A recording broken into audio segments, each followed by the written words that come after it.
Lesson 3. Tansen the Great Musician. Short Introduction. Emperor Akbar was a great patron of scholars and learned men. 9 jewels, or Navaratnas, adorned his court. Tansen, one of the greatest musicians of ancient India, was one amongst them. It is said that even the birds and wild animals were captivated by the charm of his music. Let's read more about this great musician. Emperor Akbar was the greatest Mughal emperor. Although he himself was illiterate, but he had a great love and respect for the scholars and the learned men. Many scholars from all over the country adorned his royal court.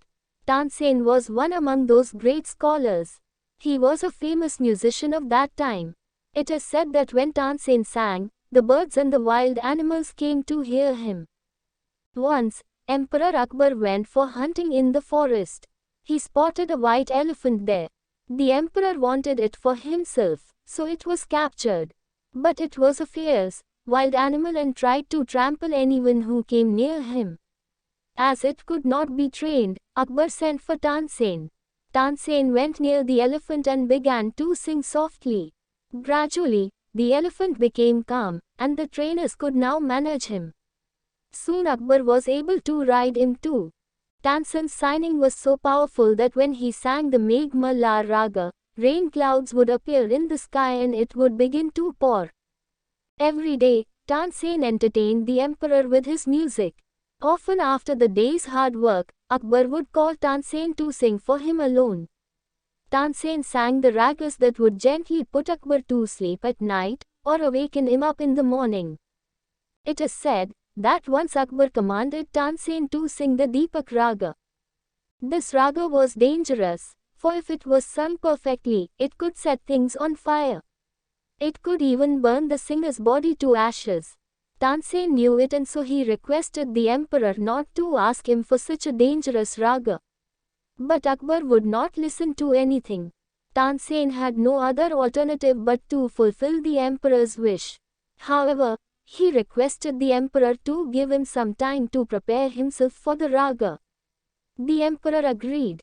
Tansen remained alone in his room for 2 weeks and prepared himself. Then he sent a message to the emperor that he was ready to sing before him. That evening, the courtyard was packed with people. They had come from far and wide, for they had heard of the great performance that was about to take place. Numerous lamps were placed on the walls all around. The emperor sat on his throne. Everybody was eagerly waiting for Tansen. Soon he came in and bowed before the emperor.